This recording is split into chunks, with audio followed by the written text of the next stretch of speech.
Full agenda here, and we're going to start with the quarterly flood control stormwater program. Tony, I think you're up. Good afternoon, Mayor, Vice Mayor, members of council. I'm presenting on the first quarter of 2018 on the 10 flood control projects in the FY18 CIP. These are the 10 projects, and we are still on schedule with all of them except for Central Resort, which is not funded. I'm going to start with Aragona Drainage. As you recall, this project was, the neighborhood was constructed in the 1950s, so the stormwater management system is undersized. This project will increase the pipe sizes and also add additional drainage inlets. The project's fully funded for an estimated project cost of $3.76 million. The first quarter activities include the design is ongoing. We're approximately 50% complete, and we're scheduled to advertise for construction this summer. When that's completed, you know, all those neighborhoods that the road that was in front of Bayside High School and heavy rains would flood. I'm sure you're aware of that. Yes. And as you went in those backward neighborhoods, when you had those intersections with those deep valleys, I'm sure you're familiar with what I speak, that will be resolved by this? We're adding additional capacity to allow the stormwater to drain. So, yes, it will help that situation. Right. And Haygood Road will no longer flood in front of the high school? Mike? We're not getting that far up with this project. Okay. We're yep. studying it to look at future options. Okay. All right, thank you. Yeah, this is south of Haygood Road. I just, yep. That's why I didn't know how all is connected, because it's going to... Okay. Thank you.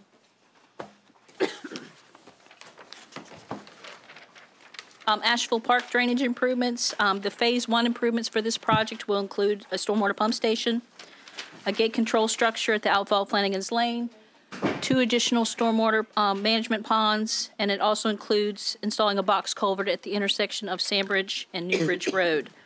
And while the phase 1 design improvements are being designed, we are maintaining the lake elevation to elevation 1 in advance of any significant rainfall events.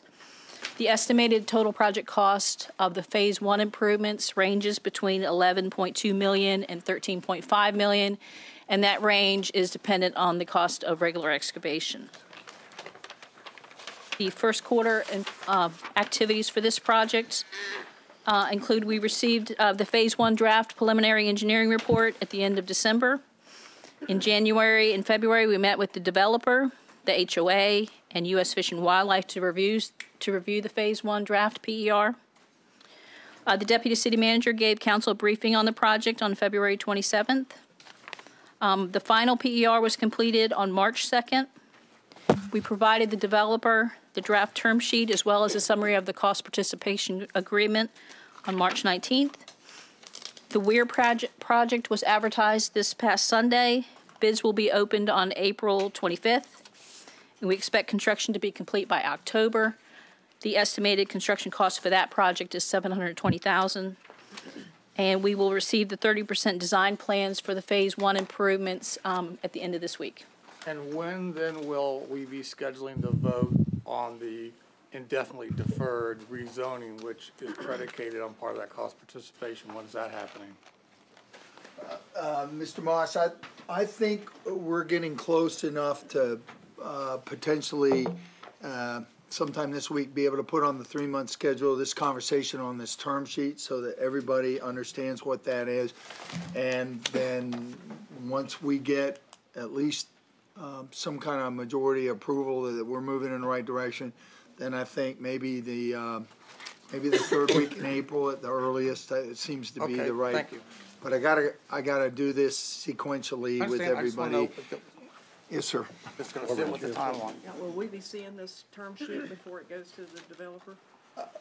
We have a draft document that's bouncing back and forth between us. Yes, I'm happy to show you where we've got it. Like I said, I think we've had a series of 2 weeks of negotiations and trying to get this pinned down, so we'll be bringing that to you very shortly. Okay, moving on to the Central Resort District drainage improvements. As you know, this is a multi-phase project to address stormwater flooding in the resort area. The total project cost for the full project is $113 million. The ultimate improvements include a tide gate, pump stations, and an ocean outfall.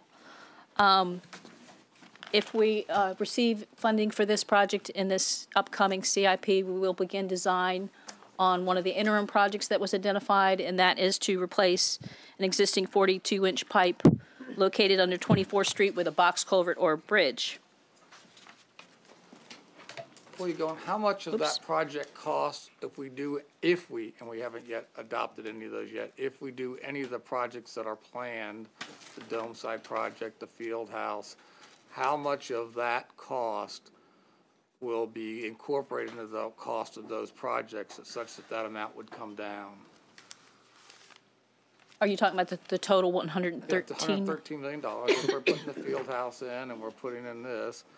And I realize all those surfaces are already mostly paved, but nonetheless, they're being accelerated, or we'd want to protect those projects as a consequence of building those projects. How much of that, and if you're going to be doing those projects and tearing up stuff anyway, would you not be doing some of those things? I would think. I'm just asking how much of that really is associated with accelerating and changing the land use on those parcels. You can answer it later, but I'm interested in that.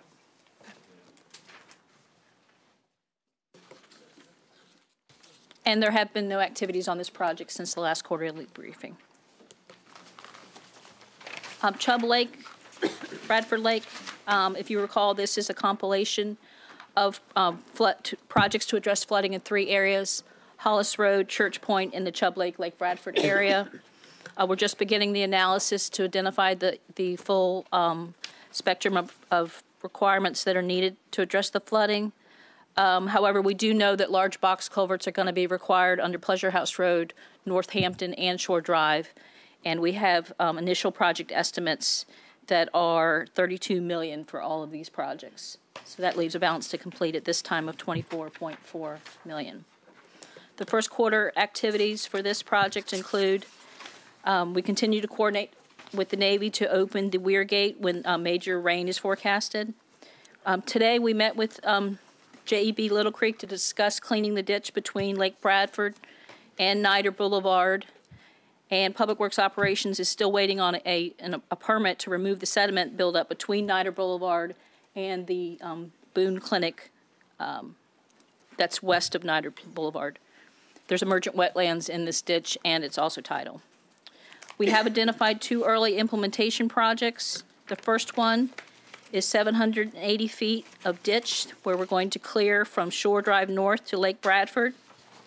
And the second one is 1,150 linear feet of ditch from Pleasure House Road north of Shore Drive west to Lake Bradford. That's also ditch clearing. The survey work will begin in April for both of these projects. Eastern Shore Drive Drainage Phase 1. A multi-phase project that includes tide gate improvements to the Cape Henry Canal, which we completed last year, and 3 new pump stations. The total estimated project cost for the full project is $83.2 million, and currently only Phase 1, Sections 1 and 2 are funded. A detailed engineering analysis was completed early last year, and it identified several projects that we're moving ahead with. And the first project, as I just mentioned, was the Cape Henry Canal Drainage Improvement Project, which the first phase was the Cape Henry Sluice Gates. The next phase of that project is a box culvert between Ebb Tide and West Great Neck Road with some side street outfall improvements. Construction is expected to begin this summer, and it's estimated to cost $3 million. And this project will provide an improved outfall for the Shore Drive Phase 3 roadway project. We're also acquiring a parcel for the future pump station as part of the roadway project, and appraisals are underway for that. And we have met with the BAC and the SDCC to give project briefings on this project. Sherwood Lakes drainage improvements. This project is estimated to cost $3 million. It's completely funded. It includes a stormwater pump station with intake and outfall pipes and a pipe connection between the 2 lakes. First quarter activities include Public Works Operations is maintaining the lake level between 3 and 3.5. The design for the permanent pump station, including the pipe interconnecting the 2 lakes, is complete, as well as the design for the pump station vault, the lake intake pipe, an outfall pipe, and we expect to advertise both of those projects together. We've combined the plan sets. A cost participation agreement and advertisement for construction are pending for this project. Windsor Woods, Princeton Plaza, and the lakes. As you know, we're in the midst of the detailed engineering analysis to develop the specific program of flood control measures. The projects have been combined for that analysis. The total estimated cost for all three projects is $129 million. I am showing a BTC on this slide because this is just for the 6-year CIP. All three projects are funded in the 15-year stormwater program. We've been quite busy on all three of these projects in the last quarter.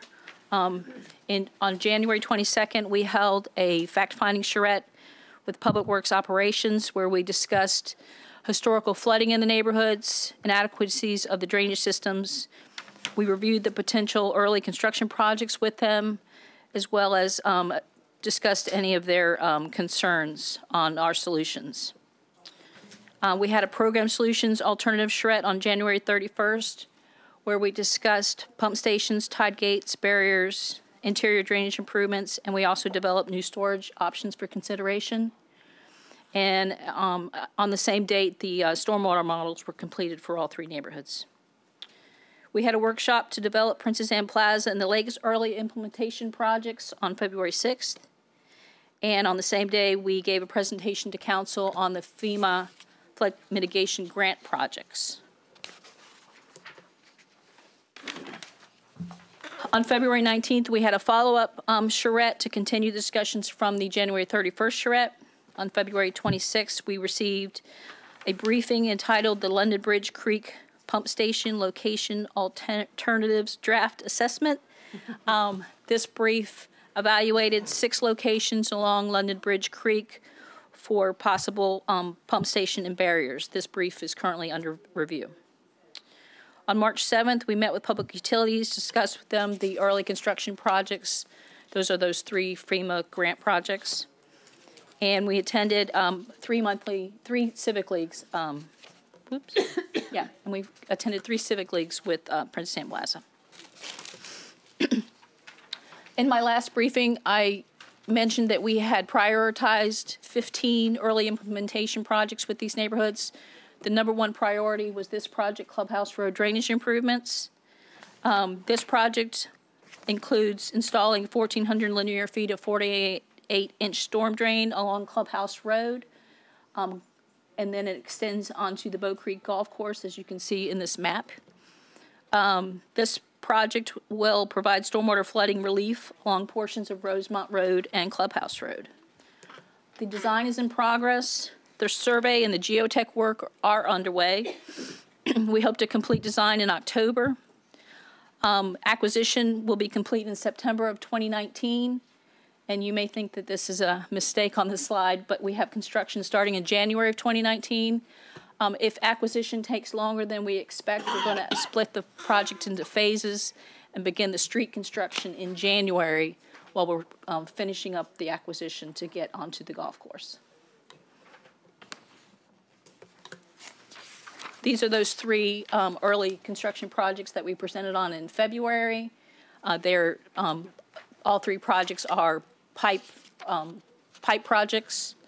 I'm not going to go into detail on each one, but I'll show you them on the map. Here they are, located in Windsor Woods. Engineering design has been initiated on all 3. As I mentioned, we're coordinating with Public Utilities. And we are looking at combining projects 2 and 3 to reduce the construction time and the cost. These are the dredging projects that are going on in Princess Anne Plaza and Windsor Woods. 2 of the 5 dredging projects are complete. The first completed one is Windsor Oaks West 1, where we dredged 1,510 linear feet and removed 4,218 cubic yards of dredged material for a total project cost of $700,000. This is the before photo and the after photo. Windsor Oaks West 2, the second completed project. We dredged 2,760 feet of canal. We removed 7,053 cubic yards of dredged material for a project cost of $675,000. That's the before and the after.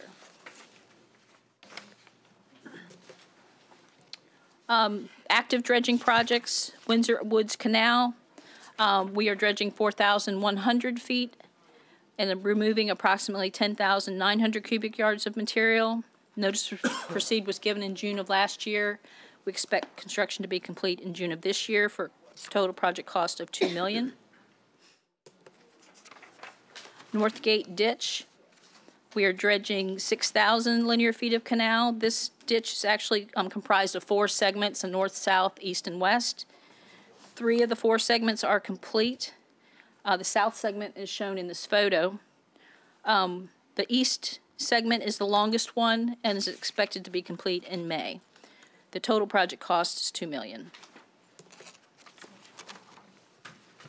Windsor Oaks West 3, we're dredging 2,150 feet of canal, removing approximately 5,000 cubic yards of dredged material for an estimated project cost of $650,000. This project was supposed to start in October of last year. We're still finalizing some right-of-way and right of entry agreements and easements with some of the property owners. So it's going to start construction in April and hopefully be complete in January of next year. Before we move on, when these projects are completed, do we have a plan to do some kind of, I might be random, but systematic measurement to see whether or not our model predictions of resedimentation is being met or not, so that we can adapt the frequency so that we don't allow the problem that we now have to be recreated? So we can have some kind of active monitoring so that we know whether or not the models are really predicting accurately how quickly the ditches refill up with sediment. I will ask up. We will do follow-up inspections. That falls under our B&P reinspection program, and we'll go out about every 4 or 5 years, and we check depths.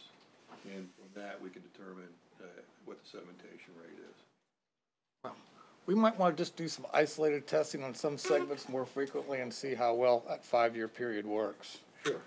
And this is a big investment, Waken, which is the right one to make.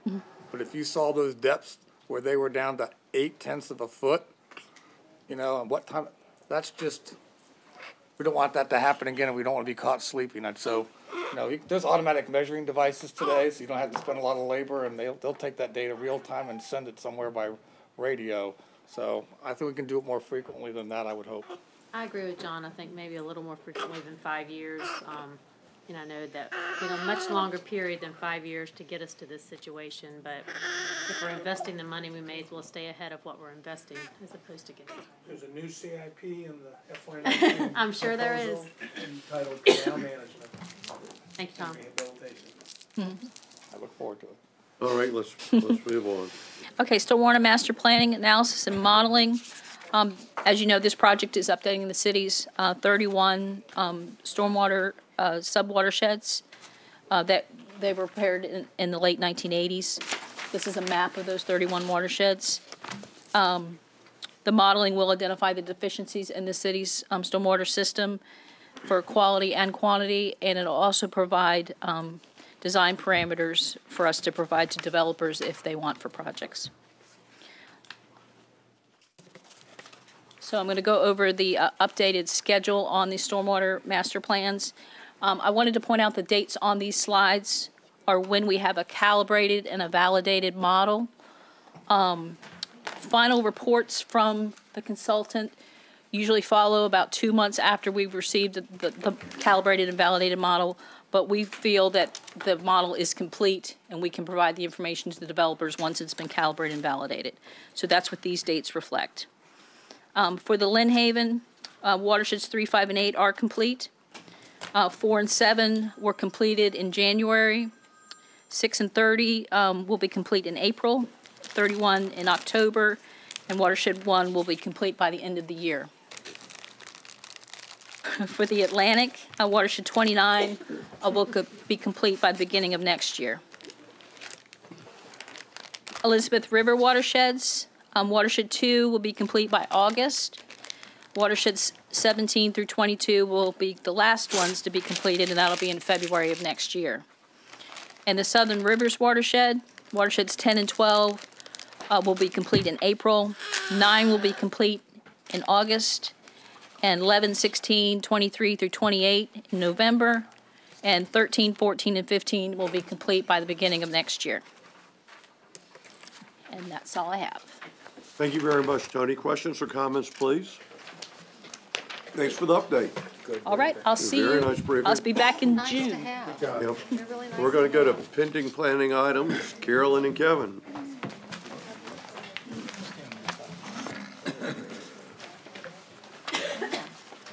Good afternoon, everyone. Good afternoon.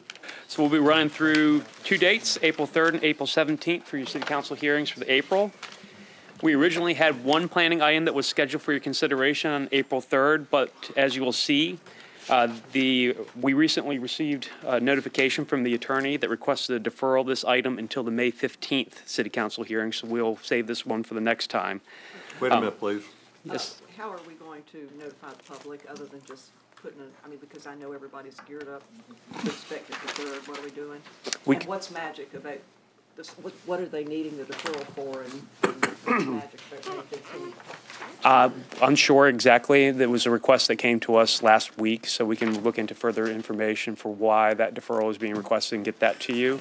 And we can also look out to all the contacts that we have that showed up to the public hearing and make sure that they were informed as well. That's that this is budget deferral. adoption night, I do believe. Is that right? I don't know. I think it is. Yes, that might not be, That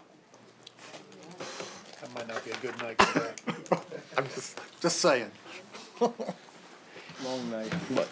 Let's keep that in mind, really, if it is the budget not done. Absolutely. We can talk with the applicant's representative.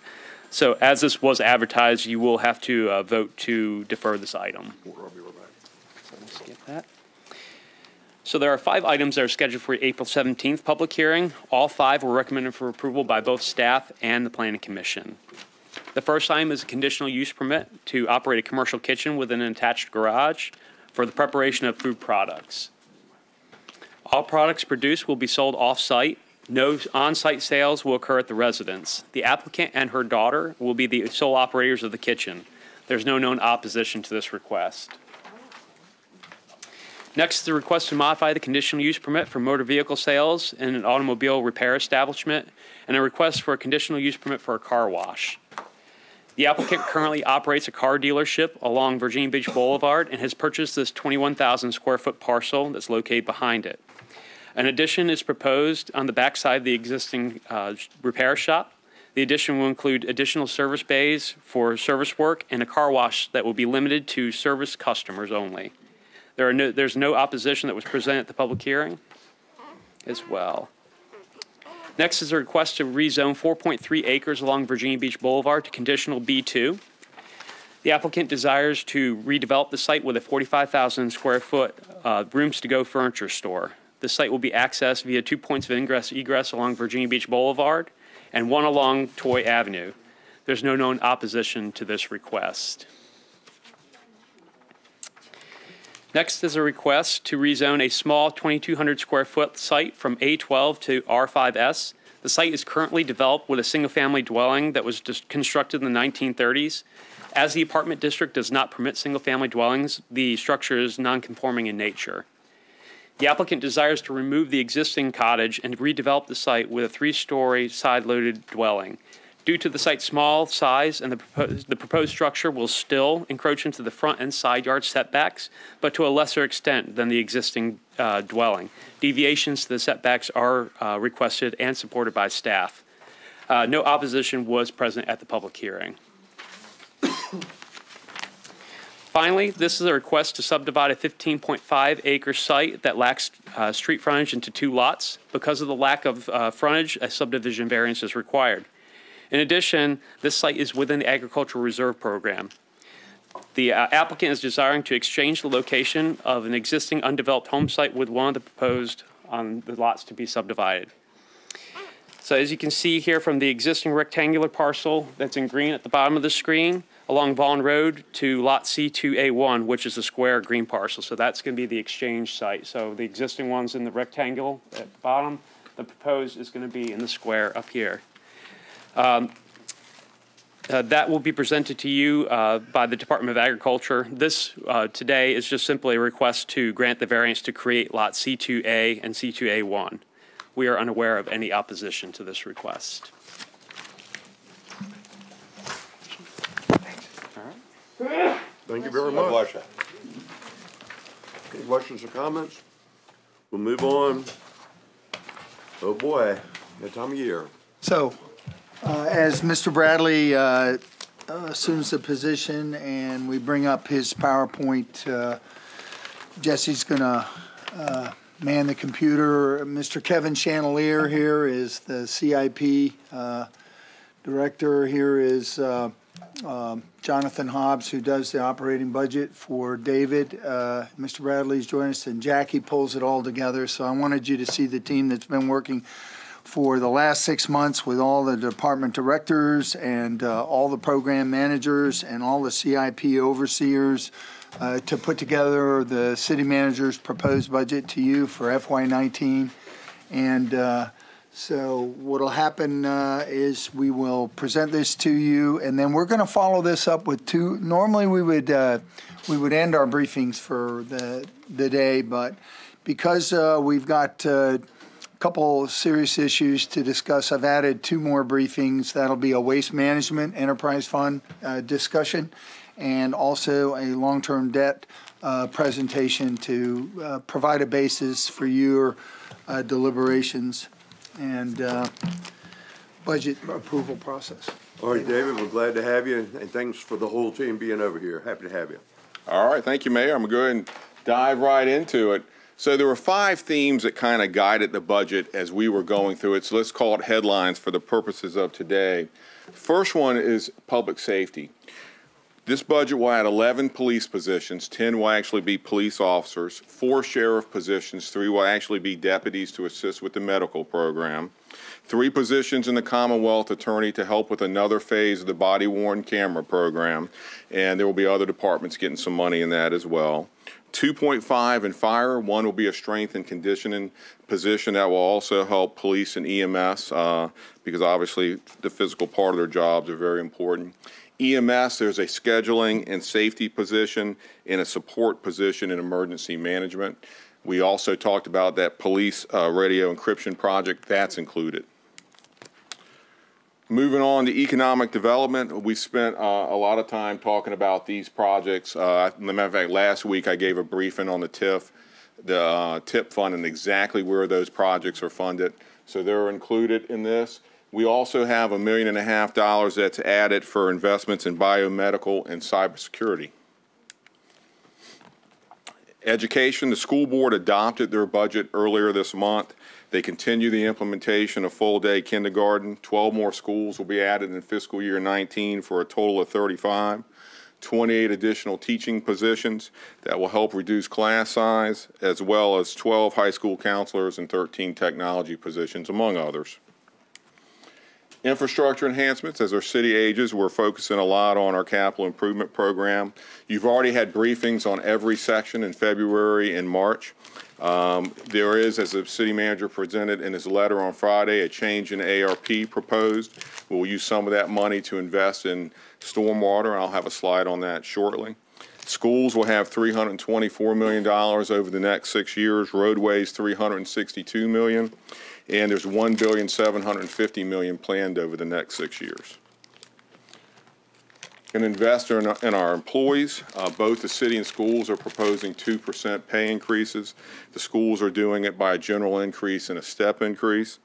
We are going to do ours merit-based, so if you have a satisfactory performance appraisal, you'll get your 2% merit based on the midpoint of the range. And what that means, since it's based on the midpoint, if you're at the lower end of the range, probably more a new employee, you'll get a higher raise than you would if you were at the end of the range. There's a 2% lump sum for people that are at the end of the range and a 2% general increase for part-time employees. There's also proposed change in the way we do leave. Right now, employees get birthday leave in their pay period if they've been here 10 years. We're changing that to a flexible holiday that will be available to full-time positions. That would be effective on January 1st. Christmas Eve would officially be a holiday under this proposed budget. Health insurance, in the scheme of what health insurance is doing, we have a modest 1% increase, both for the employer and the employee. And for a typical family that chooses standard coverage, that'd be $4.67 a month extra. For somebody who's on the family plan? Family plan. And there's 3 tiers of it, so I picked the middle one just for an example. I have a question about the change in leave. Is are those paid holidays, or are they just allowed to be taken off? So the flexible holiday, in a way, doesn't cost you money because you're already taking a day that everybody else would work. Sure. So you'd have to have coverage. You're assuming that there's coverage. Christmas Eve would be an increase in cost. Thank you. But we really basically give that. You've been given it anyway, so in a way. I was just curious. I understand that the no increase in cost on the workforce as a whole, but in police and fire, you're saying that when those people take those holidays, you're not incurring a cost? Well, and that's what I was saying, Mr. Moore. It is possible that, there are coverage issues when people are out, so there's no doubt about that. Making sure I'm being honest here. Okay. So that's kind of the headline. So we're going to go over to City Hall, take you up on 3rd floor where we've been the last few months, and talk about the budget. So the budget is just over $2 billion, and you can see the 3 major focus areas. Education, 45% of the budget. What I call the infrastructure departments, planning, planning for infrastructure and maintaining them, public works and public utilities. Just over 13%, and public safety at 12%.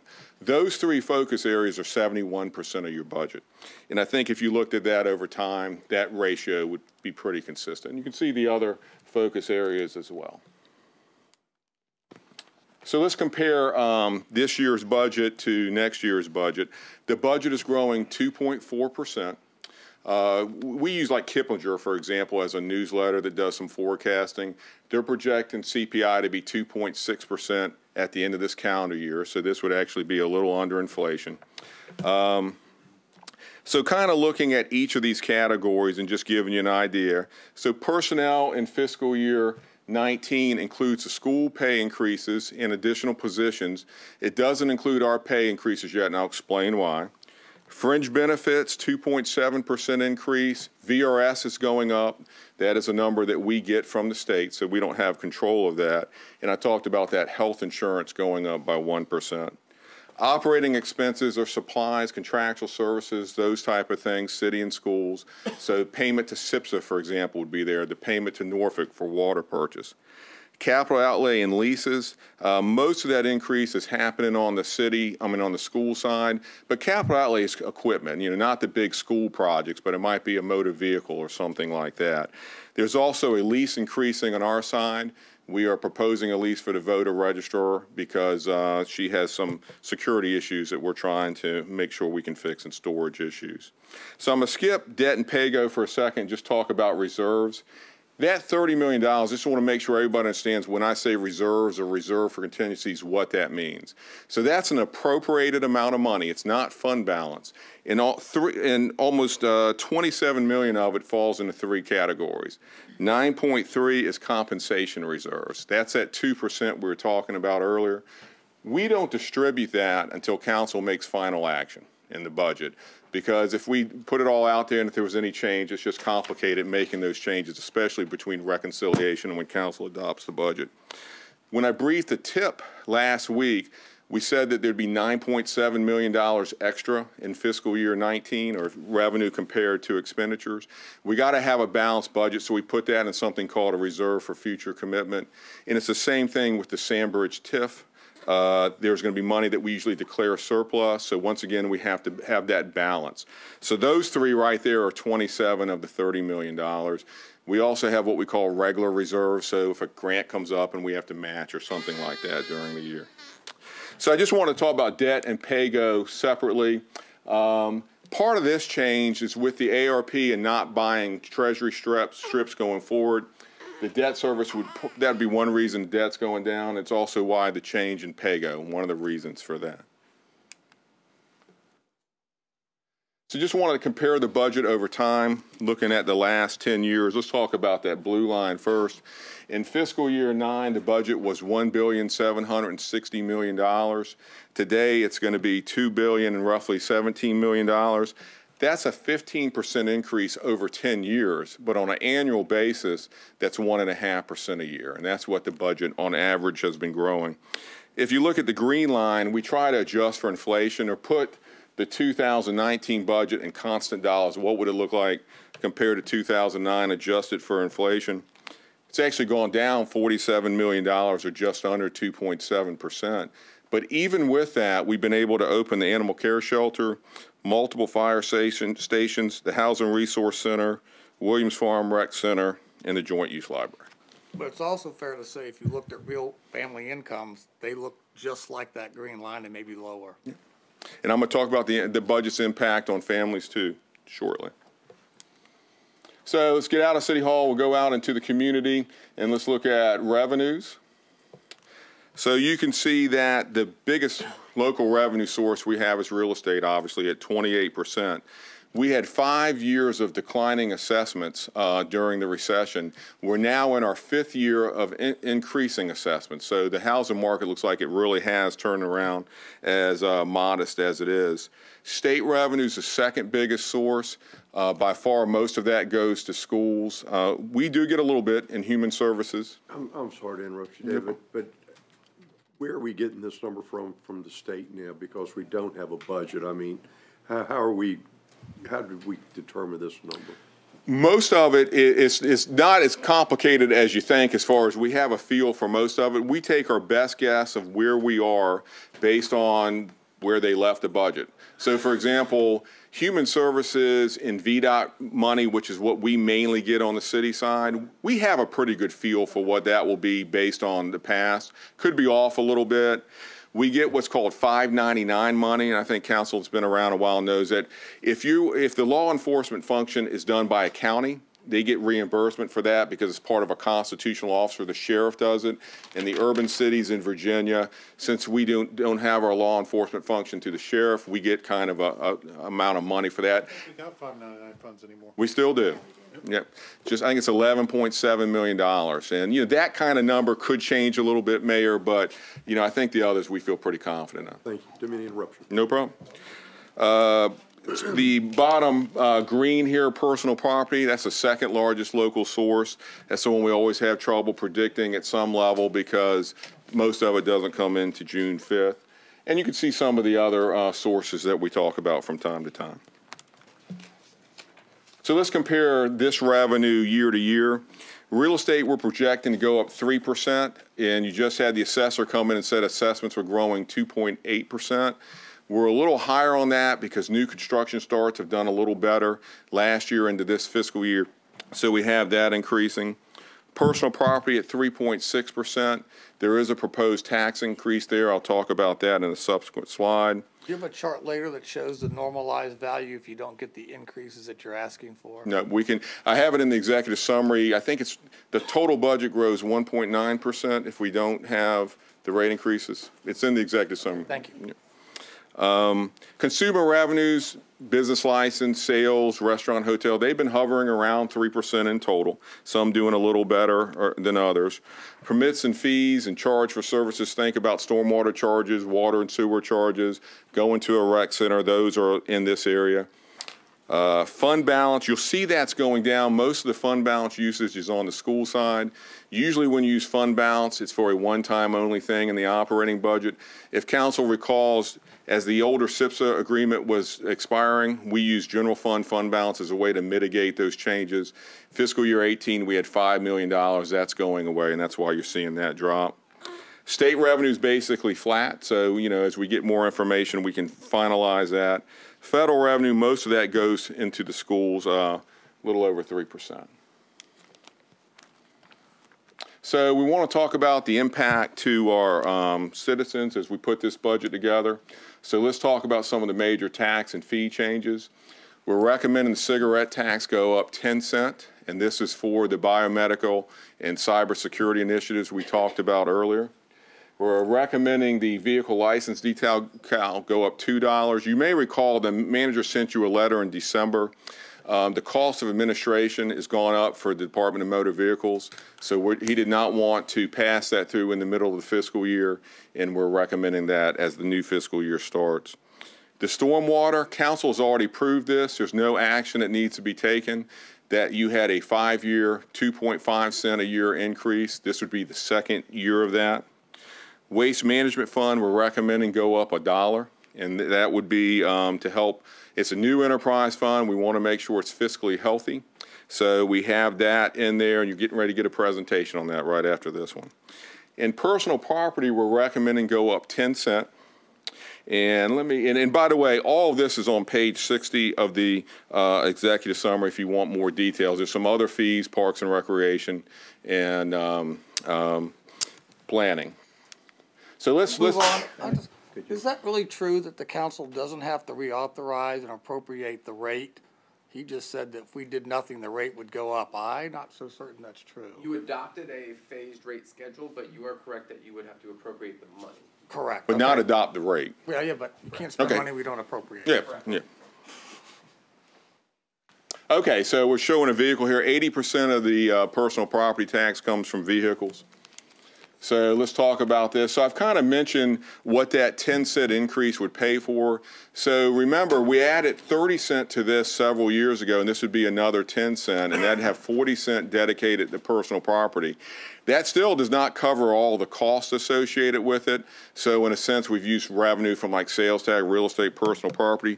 But let me just, and there's a big table on page 14 of the executive summary that explains this.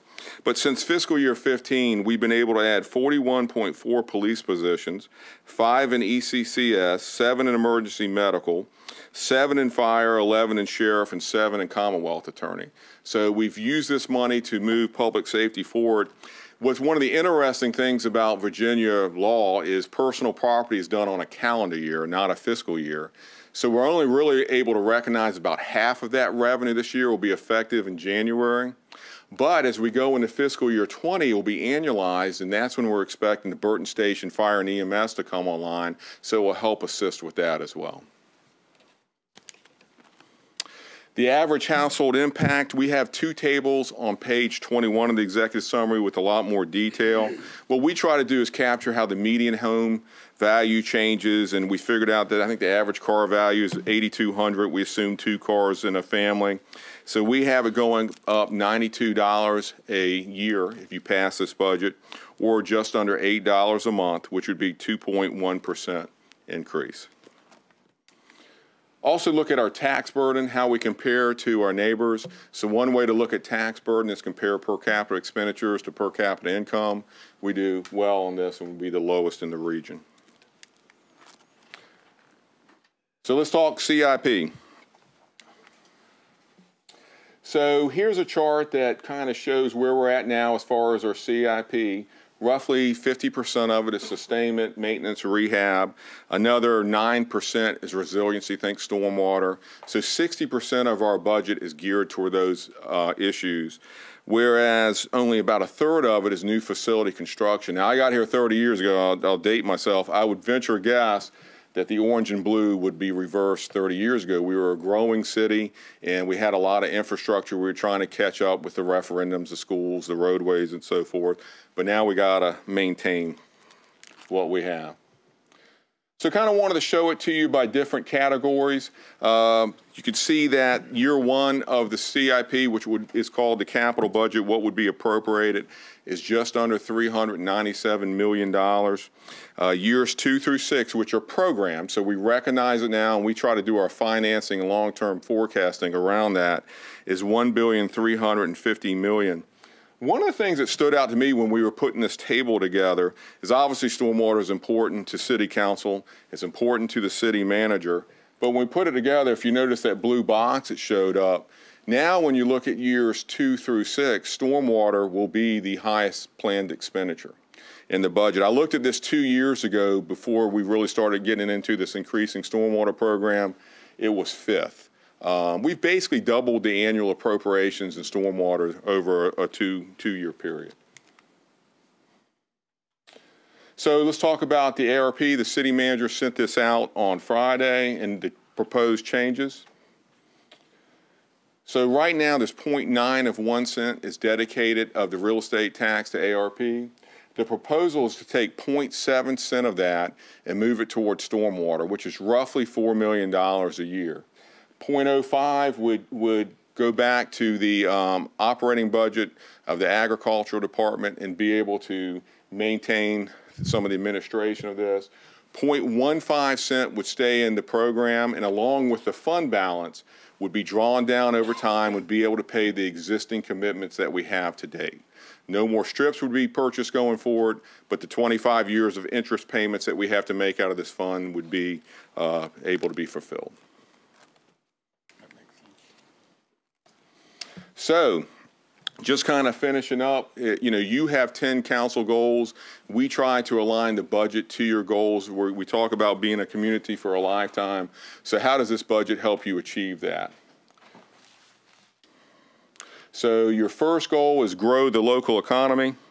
And we talked about the biomedical and cybersecurity initiatives earlier. We had the Lindhoven corridor improvements.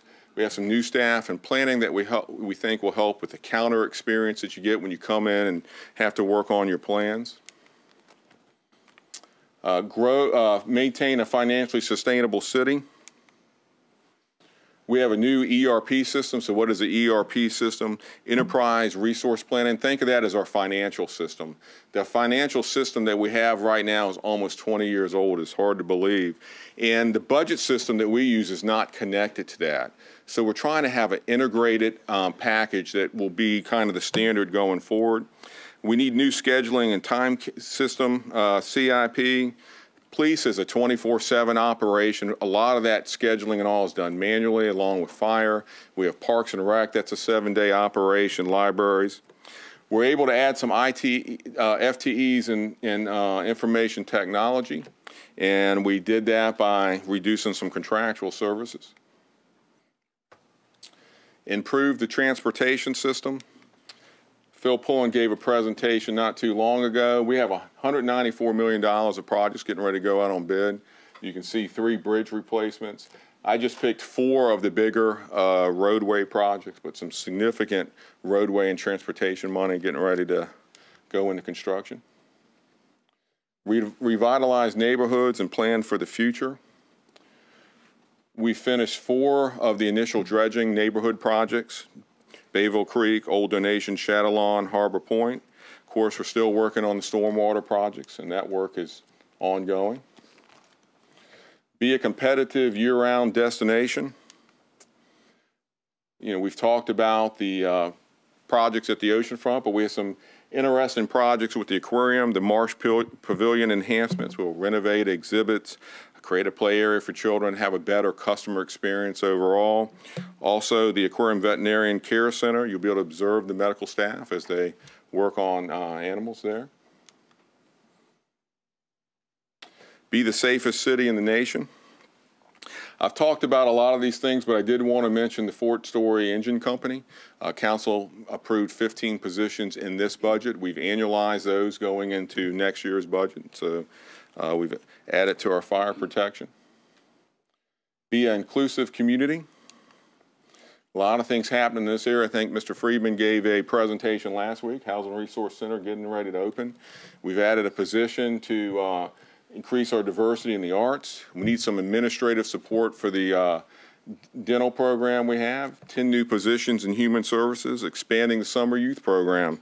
We'll go from 70 to 88 young people, and that's available to young people 16 to 21 years old.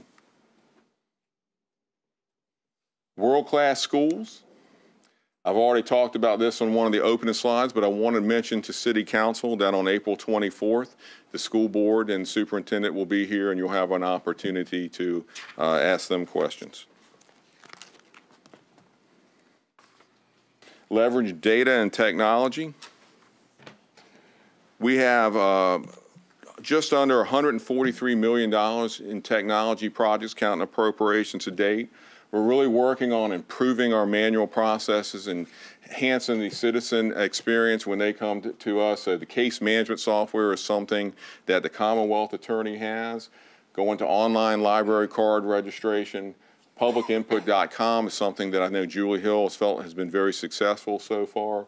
FOIA software, so when the press or a citizen goes to our city attorney's office now, we're all automated and we respond electronically. We talked about Acela and the possibility of the agenda package and ordinance packages by council going through a process like that. CRM, customer relationship management. If you have a pothole complaint or something, they can track those over time. We think that's going to be a really positive thing. And modernize city assets and infrastructure. This $75 million is our projection of what that ARP money would be over 15 years. We were talking in 15-year terms last year, so I thought I would, give it in that total this year. So we had the City Hall replacement. We spent, 3 different meetings, I think, in the summer, engaging our citizens. Council's made a decision on where that's located. Got these facilities, but we have to maintain them. So we have additional facility management staffing. Sand replenishment's getting ready to start on 3 projects. So that's moving forward as well. So we think all of that together, in summary, is what will make you have a community for a lifetime. And I will end with this. This is your current hearing. So you can see, and actually council has an extra week this year because the calendar falls where on May 15th, we have to adopt the school budget by May 15th by law. So you have 7 weeks this year. And Mayor, if I may, just briefly, I do have to thank, I don't want to do the Academy Award thing here, but there's a lot of departments, directors that put a lot of work into this. Just want to acknowledge it. The city manager and the deputy city managers have met with every department up in the 3rd floor. We spent 2 Saturdays right in here going through every project in the CIP. Dave mentioned the staff here, got a great staff, many of them upstairs as well, and we're ready to work on what you guys need over the next 7 weeks. Well, Dave, we certainly do thank you for the presentation. Questions, comments? Just 2, if I could. Well, does the detailed budget have an appendix that shows all the tax expenditures? Yes, it the does. Consequences of our policy? Yes, sir. And does it also show what we had to do to make up for both the senior citizen program and the 2 constitutional amendments relative to property tax relief? We have, I think we detailed that in the non-departmental section as far as the cost, but there is a fee summary. I was trying to find it. That's okay, I'll look for it. Yeah, it's in there. We list find it. every possible fee that you have, so we want council to be very clear on what it is, so it's in the executive summary. Bobby D., then Barbara Henley. Yeah, thank you. I think you did a tremendous job trying to put this together. It's very, very difficult, and I appreciate the complexity of it. But, as I'm going into my 14th year on council, every year we have been talking about addressing the public safety compression issue. We keep on kicking the can. And I really think now it's time to, stop and really address that. When we got to start looking at public safety as infrastructure, something that's a main priority here. When we talk about putting millions of dollars at the ocean front, we got police, we got fire, EMS, and directly or indirectly the sheriff's department that really make things safe. So the ocean front is successful. Our neighborhoods are successful. And the point is, though, what these folks make, I don't know how they can live on these days. If you have a public safety person married to a teacher and everything, and they're getting a 2% raise, and we're raising their health costs 1%. That's hardly anything. And, it's not getting money into the economy and things of that nature. But the point is, though, we got to do something. I think it's at a critical mass right now where morale is going to be affected. Just do a ride along at the ocean front sometime, with any one of those disciplines out there and see what they confront every day. I just don't think we can no longer take it for granted. I think we got to step up. We find very creative ways to fund certain things. And, I think we got to make this an absolute priority right now going forward. And if I might respond, Mr. Moss asked me for a accumulation of all the compression data. I remember I briefed you all at the goal-setting workshop that we had gone to work on that, and we depend on a lot of the other cities to give us their comparable dollars, and we're trying to align our police rank structure and our fire rank structure to theirs. I've reviewed it now for 3 weeks solid. I'm hoping that by the end of this week, I will have something in everybody's council packet. I'm going to give you the most thorough look at your public safety salaries, total take-home, overtime commitments, all those things. And I'm going to address the difference and the concerns of horizontal and vertical. And I'm also going to share with you the amount of personnel actions that we're taking on at the manager's level to make those vertical adjustments when we promote a fine young sergeant to lieutenant, and he enters into a vertical compression issue with a senior master firefighter or a senior sergeant. We're making those individual, and we'll show you the number of actions that we've taken to work on that.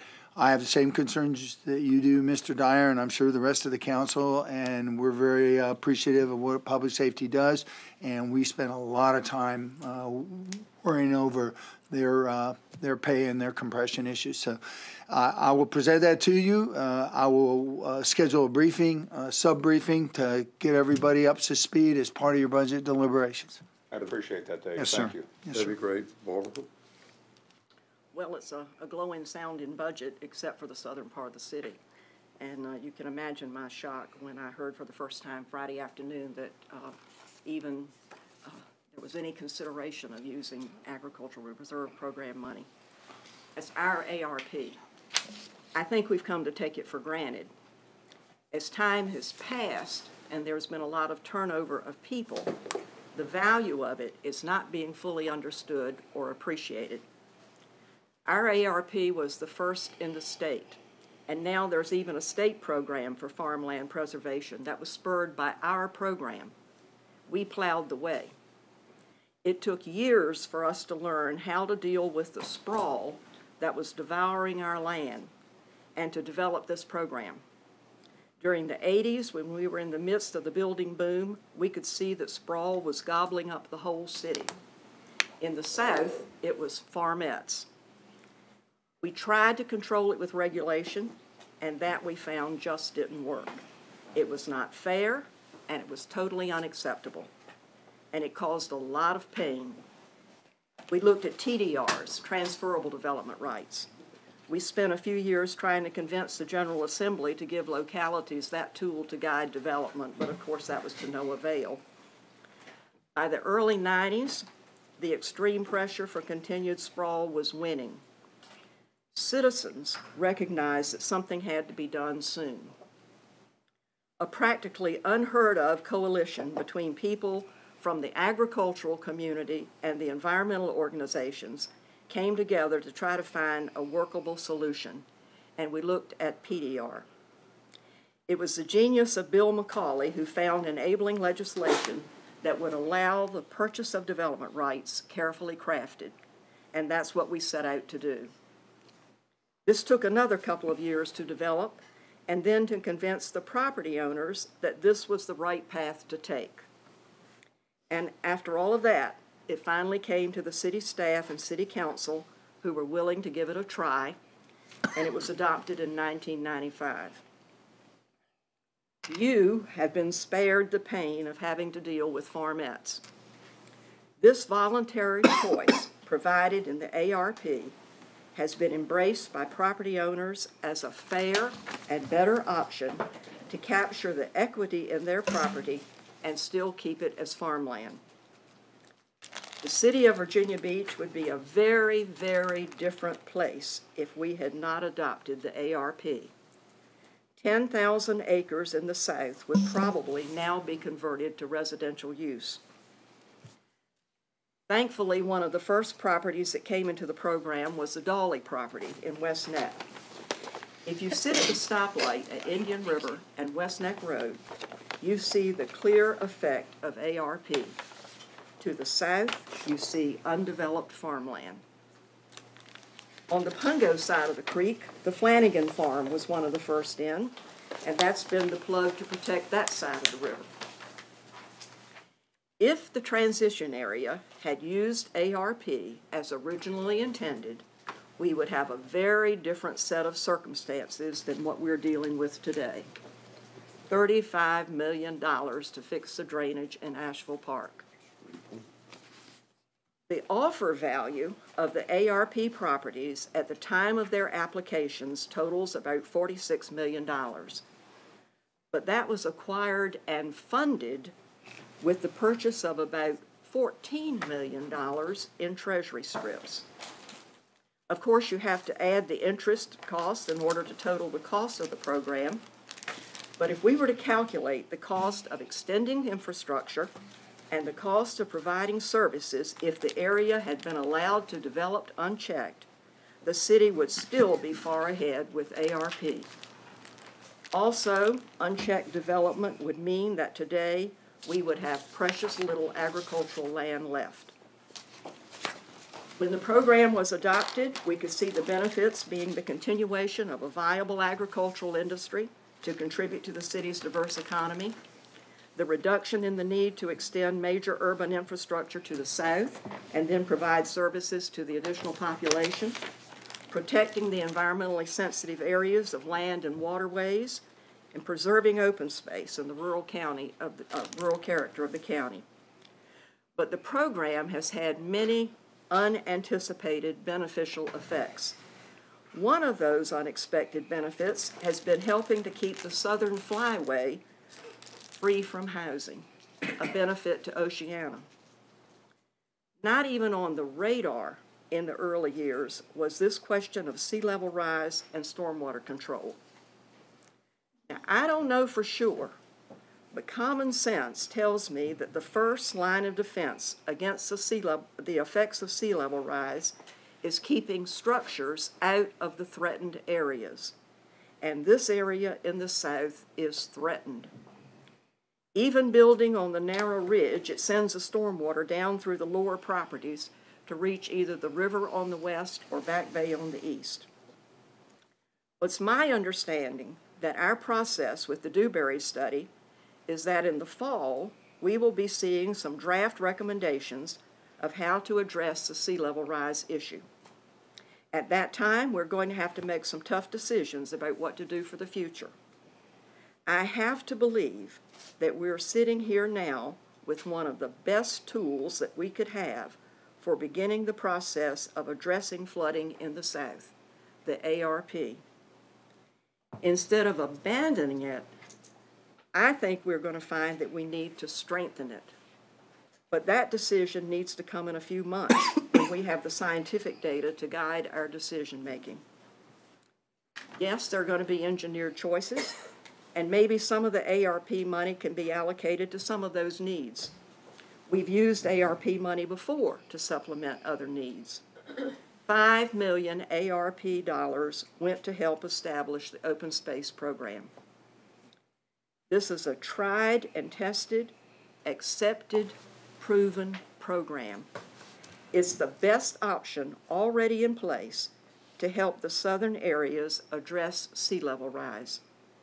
Please keep it. Recognize the program for the multiple benefits that it provides and the opportunities we yet have to use it as a major way to address flooding in the South. Thank you, Mrs. Finley.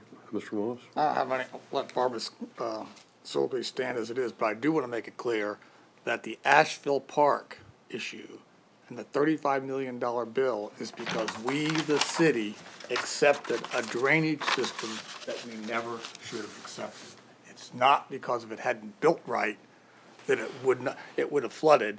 It wasn't built correctly, and we accepted it. And now, because our employees accepted it, we, the taxpayers, have the bill. It is important to understand and to not levy that on engineering. That was engineering not done properly, and we got the bill.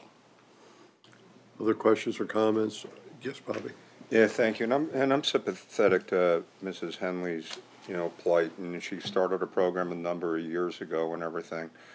But, you know, the way I kind of look at it, maybe it's myopic, and I apologize for that, is that we have a new priority in this city, that Hurricane Matthew dealt us a hand that is really, really a tough one.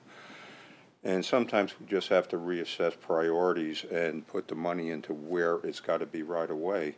And hopefully some of the money would continue to address some of the problems that you're having down there. On April 12th, I'm having a town hall meeting with Jess, and you're all invited to come. And one of the things I'm going to have to do is to explain to people why I can't recommend for a Centerville Rec Center at this point in time in a budget when stormwater is such an important project going forward. And if we all remember 4 years ago, there were people that, candidates came to Centerville and said, yeah, you deserve a rec center, because we don't have one yet.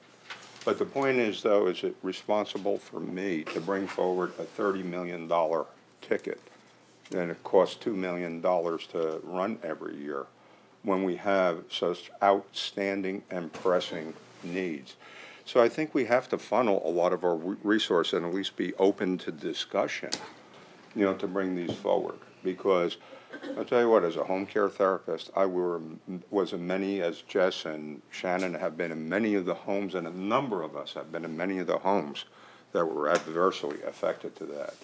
And I think we have to give these folks assurances that we are deliberating and finding every way possible, every means possible. And, sometimes we got to go after some of our own favorite things, and, and that's my opinion. Well, I've got to just say that I agree with Mrs. Henley. I have a question too. Okay, go right ahead, please. I'm sorry. So, haven't we lowered it? I mean, it wasn't 0.9. It used to be 1.5. It was 1.5, and so we've lowered it to 0.9. And there've been several times that we've taken. I know the $5 million for the open space, but in our tough budget times, I think that we've also used that money for other things. We have. And I'd really like to see maybe the history of that, if we could see where we've used that money in other times. Well, I'll just comment, we had flooding in the south last year too. We have flooding when we don't have a hurricane. We have flooding when it sunshines. Wind because blowing. the wind comes. Only part of the city that's had flooding since Hurricane Matthew. We have got a very different situation down there. And the folks need some relief. And we need to keep folks from building in those areas that are the most susceptible. I would just sit back and say that I think the ARP program is something this council should be very proud of, that was established a number of years ago. And I think the track record speaks for itself. Rosemary, you're exactly right. We have used those funds for other projects within the city during these tough times, and I'm glad it has been there. But Bobby addressed flooding, and, I have been down there when that wind tide has got Sandbridge Road covered. The ditches are full, and the water's coming over the road, and you can't get through sometimes. And I always get a phone call when that's happening. The dam net has to get open, and I've got friends in that part of the area that call me right when they even predict it. But that's good. That's why we're there. But my thing to you is, I believe that these funds can be used to help with stormwater. And I think we can have more of a focus. I believe we've had discussion about doing something in the ITA, Mrs. Henley. Am I not right about that? In the transition area. I'm sorry. I get them, that's me, transition. And, whereas I'm just very sorry this is in the budget. And I'm not surprising the city manager, he and I have talked about this. And I just am very sorry that it's in the budget. And I hope that we will be able to support the southern part of the city. Again, I'm not saying we can't work together to use that money. Yeah, some of it, sometimes for something else. But I hope that we will follow Mrs. Henley's recommendation to keep this very successful program that I believe Virginia Beach got a lot of recognition for doing a number of years ago, for doing something really, really good. Jim? I agree with you. I just wanted to let you know that. Thank you, I just Jim. remember we zeroed it out for 2 years for light rail. Now, not, maybe that was a bad decision, but we did. No, we didn't. We left 4.56 cents in there. We really took it down to almost nothing, much more lower than this. No, we didn't. Now go back and look. John, what'd you say? Well, if I could, I mean, we got to remember too that, you know, when the transition area was set up, the concept was that the home values and the homes we're building there were going to pay for the infrastructure. Which hadn't done. And it was, I mean, it was an idea, but it didn't happen. And so we need to recognize that if we decide not to purchase these development rights, that the infrastructure that is going to be needed to support those homes is not going to pay for it. And so when we are trying to build other needed projects, you know, a rec center in Centerville, that the net drain from not buying those development rights is actually going to discourage, it's going to limit our ability to fund those other much-needed projects. Because on the net, that residential development is not paying for itself with the real estate taxes we're getting from there. That was the whole reason why we put it. Well, that's right. Let's be more honest about this. South of the Green Line, you've got to extend water and sewer. And the cost of doing that makes those lots not buildable of any high density. It costs a lot of money to extend water and sewer, and that's why Sandbridge didn't develop the density it did until we put sewer there in part that made it work because of the underlying soil. I'm not saying the program isn't worthwhile. I'm just saying to say that land going down there is going to have lots of housing. We determine how many development rights we're going to do based on the soil types and what's going to perk and what you can Well, I put think there. she's talking about the farmettes, The which don't farmettes require are a the different utilities. story. They don't require the water and sewer lines. They can put it on a We're not paying for septic tank. development rights based on Those having septic water and tank sewage things there. have It's, been it's based on what the loosened. soil will do. Okay, Shannon's been trying to speak. Let Shannon have her time. This is great, healthy discussion. Well, I think this discussion leads to what I want to ask for. When Barbara and I were speaking the other day, she mentioned that this happened many years ago prior to Jessica and Ben and I, especially being on this council. I think it might behoove us if we could get a briefing the next couple of weeks on the ARP program, the nuts and bolts of it, what's entitled and what's not, and for the public to hear as well as us to get as much facts as we can before we tell you what we like or don't like about what you propose. And the financing aspect of it too, because I don't think people understand the unique, frankly, innovative way that it's financed. So I think that's...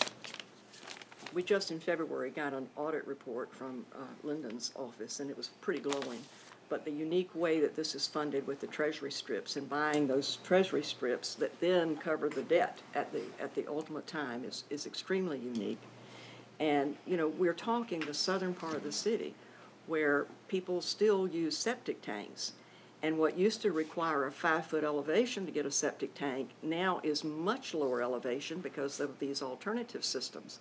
I mean, I'm seeing houses built in 2-foot elevation where people should not even think about building, but they want to be in Pungo. And then they build this house, and then it floods, and then they're complaining because it's flooding. It's a very different situation down there. And I hope maybe you all will take an opportunity to come on April 19th and hear the discussion about the Albemarle watershed and the differences that we have. It's a whole different place. And we've been there, done that, and we found the solution. And to throw it out is just not a smart thing to do. Other questions or comments? Good conversation. We'll go. Yes, sir. Yes, sir. We're going to move forward to a Waste Management Enterprise Fund briefing. Our interim director, Mark Johnson, is going to do the intro. We're going to swap out a team here and bring them in. Mark, we're glad to have you. Well, thank you very much. Oh, good. I do like that stuff. Thank you. Yeah, you really. Come in, John. You going to do intros? Yes, I will. Yeah, that'd be great. I appreciate that. It is. Okay, Mayor Sessoms, Vice Mayor Jones, members of council, thank you for letting Public Works come and talk to you about the Waste Management Fund. I want to talk about the team that we have here today. I've got John Barnes, he's the Waste Management Administrator. but he is also a SIPSA board member. I have Gerard Roberts. He is the Waste Management Operations Administrator. And I have Debbie West, who's the Administrative Services Coordinator with Waste Management. And I've got Michelle Clark from the Public Works Business Office. She's the manager there, and she's going to make sure I can work the PowerPoint. Welcome, everyone, and thank you for what y'all do every day. Okay, I'm going to talk about an overview, talk about efficiencies of cost control, the FY19 remaining issues and needs, summary, and discussion. But I first want to start off by saying we just completed a citizen survey, a satisfaction survey, and waste collection and recycling came in the top 8, and they came in at 85.3. Well, let me interject one thing, and I'm speaking for the entire council. I get bold every now and then, okay?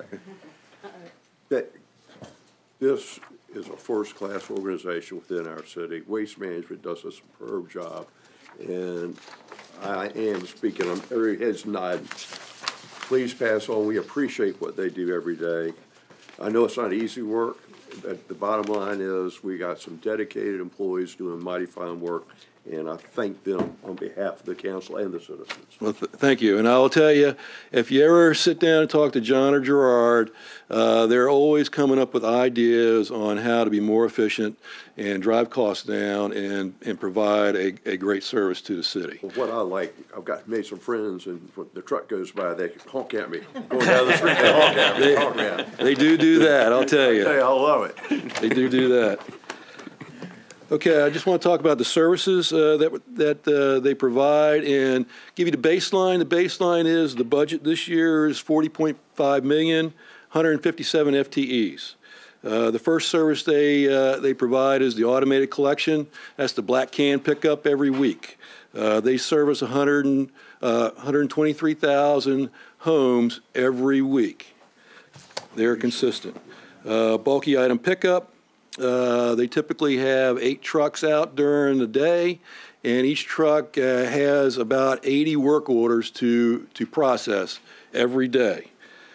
Curbside yard debris, it's a very good thing for me. They pick up about 44,000 tons each year, and they have 18 trucks running around the city doing that.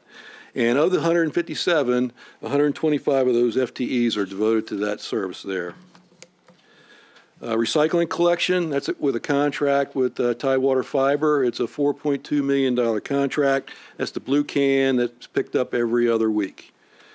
Also, Waste Management has a community outreach program. We're big with Virginia Beach Clean Commission and Keep America Beautiful. And they also have a dedicated customer service section, which this year there's a lady, Debbie Davila. She got a customer service award from the American Public Works Association, which she will receive in May. Also, there's another service that's out there. I hope everyone has been there at least once in their life. It's the city landfill and the Resource Recovery Center. 15 FTEs are devoted. The landfill sees about 168,000 residents a year. The household hazardous waste site sees about 6,622. It also is a revenue source where the metals that are recycled generate about $100,000 or so a year, and the methane gas that's generated out of the landfill, we make about $64,000 a year out of that. Interesting thing to me is the electronics recycling. I still can't put my head around 47 tons of electronics that gets recycled, and it's not just thrown away somewhere. Located in scenic Centerville, thank you. Yes, sir. Also, Waste Management is called to help out the community on occasions, and they do step up along with other members of Public Works and other departments. The pictures you see, the upper 2 pictures, that's the response to Hurricane Matthew. And I'll tell you, we even got down to the level where Waste Management was picking up those big piles. There was still sheetrock, debris and everything. We had Public Works laborers go in and rake that material up, and it's basically to try and get the residents back to where they needed to be, you know, getting through the process. And then in the lower right, that's just a response to the tornado that we experienced. So they step up big when they're asked. Efficiencies for cost control. This all started in about 2009, where John started looking at the organization. We started identifying positions that we could eliminate. Also, they did a study and they established a route optimization. That reduced their cost by $1.1 million, reduced our equipment cost by $2.75 million. It reduced routes from 38 down to 29, and it reduced positions by 11.5. Bulky operation collection, they changed the type of truck they used, and they were able to reduce the truck personnel from 2 to 1 to pick up that material. There's a crow's nest now. The driver can get up and he can see everything. Before, the operator had to sit on the side, so you needed a safety guy around. So they were able to reduce 6 positions from that operation. Yard debris collection, they structured yard debris collection routes, and they have on-time dispatching to be more efficient and collect that material. In total, they have reduced FTEs by 29.5 since 2009. But to me, the most important thing that they really have done, they've been working on changing the culture of waste management with respect to safety and customer service. For safety perspective, they first installed AVL into all the pieces of equipment so they knew where everybody was. The second phase with that, they introduced drive cams so they could see the driver if an incident happened, so they could understand what was going on. Then they would turn around and train those drivers so that they would prevent them or increase the probability of them not getting in that situation in the future by training and retraining. And they consistently have safety training to all the members. And what I think we're seeing, we'll have to see in a couple more years, we're going to start seeing a downslope in our risk management charges and our accidents. This is just a chart I wanted to show you that just shows the services. The checks are the services that you have. The X's are the services that you do not have. And what you'll see is we've got all the checks. The next closest to us is Norfolk and Newport News. And what they don't have is they don't have the yard waste pickup. Okay. This chart just want to show you where we are today with respect to the other municipalities that have a waste management fee. We are next to the lowest. Newport News, I just said, has 1X from us, and they're the highest at 30.55. Norfolk is at 28.01. You look at Suffolk and say, hey, they're low, but I think what's going to happen in talking to John, with the new SIPSA contract, they're going to have to look at raising their fee to cover the cost that they're going to incur with that contract. Just want to show you the comparison between this year's budget and proposed 2019 budget. The main goal of the 2019 budget is to maintain current services, relieve the burden of the general fund to support the Waste Management Enterprise Fund, and develop a strategy to maintain the equipment replacement so it does not cause services to dwindle in the future. If you go down the revenues for FY18, you'll see the waste management fees are pretty much the same. The general fund supported the fee or the program by about $5.7 million. In 19, we're not looking at any support at all. Other revenues are salvage that we get from replacing vehicles, the recycling revenue that we get, the methane revenue, clean community grant, things like that. But you can see this year we're at 40.5 and we're going down to 35 million from the revenues. Expenses, salaries stay basically the same for the 157 FTEs. The SIPSA costs are going down, and that's basically because we have the new SIPSA agreement, and the tipping fee is $65 a ton. Operating costs, that includes the TFC fiber contract, which is 4.2 million. It also includes the yard waste contract, which is 1.2 million. Those are the primary things there. It also includes internal services and all the other costs to run the operation. Capital outlay, in 18 we had $2.2 million. That's almost the optimum where we need to be. We need to be at 2.7 million to cover the cost of all the collection equipment plus the landfill equipment. What we've done in 19, we've looked at our replacement costs and cycles. We think we can keep running at 1.5 million. Transfers, basically transfers are to cover our costs for the billing system, to pay a little bit of a debt service, and to cover our indirect costs. So what you can see in 19, that we are short about $1 million. What we're asking is a fee increase for FY19 of $1. That'll get us up to $24. And what we feel it will cover is our current services, including our landfill. It'll partially cover our replacement of equipment, but we think we can survive over the next few years. And it eliminates the general fund support. However, I'm going to show you a couple models where it kind of indicates that the dollar increase in 19 might not be able to sustain the fund in the out years.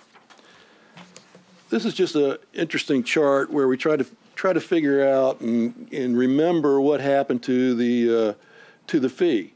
In 2012, we established the fee, and the fee just went into the general fund. 2013, the fee was changed to a special revenue fund and identified that. And then in 14, it was designated as an enterprise fund. The red line shows you the cost or the payments from SIPSA and the dedication of the general fund to cover the operating budget. So what you can see from 14 all the way over to 17, it was basically a 50-50 split. General fund covered $5 million, SIPSA covered $5 million to get us through the old contract.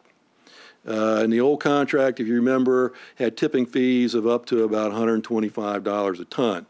So we started working our way down, and in 17 to 18, to get us down and to shift us over to the new contract, the program had $5 million from the general fund.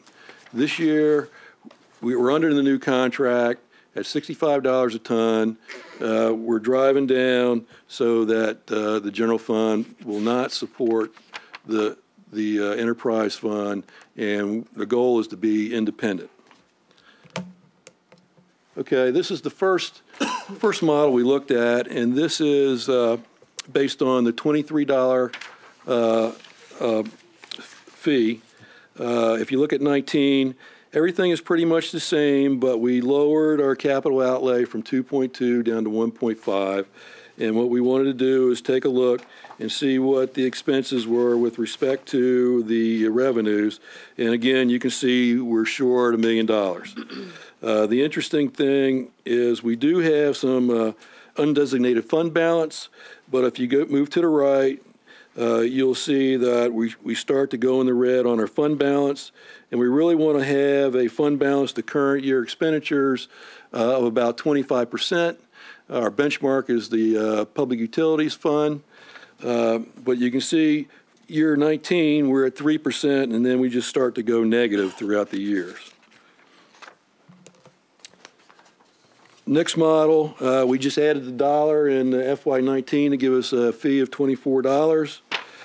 You can see, and we still kept the capital outlay at 1.5. You can see we're about even in 19. Our fund balance is starting to grow a little bit. We're at 7%. But then as you start to move to the out years, we start to eat up our fund balance again. And then in that basically out year 2023, 2024, we're in the negative again. Now, this is just a slide to show you, the optimum, the $2.7 million for equipment and what it would take to get us to a fund balance over current year expenditures of 25% or more. So we added a dollar in each year to get us up to a fee of $29 in the year 2024. You can see in 19, we have a little red, but you could work that out.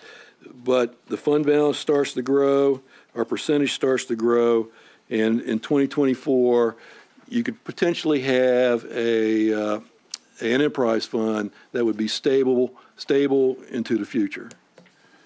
And in summary, the fee increase will keep current services.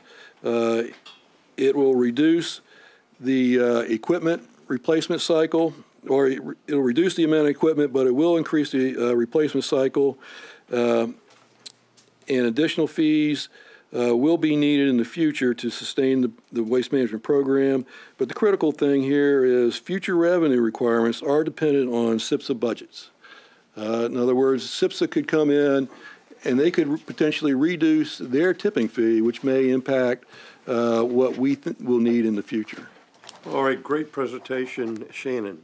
Speaking of SIPSA and their budget and what they're doing, talk to me a little bit about the use and support agreement that they're trying to do July 1 to enforce for the bulky waste, because I know we're not taking all of that there. How is that impacting what we're paying, and what's going to happen next month with their board meeting? And okay. Tell me a little bit about that. I'll do this. I'll ask John to come up and talk a little bit about that, seeing that he's on the board. John, we're glad to have you. Thank you.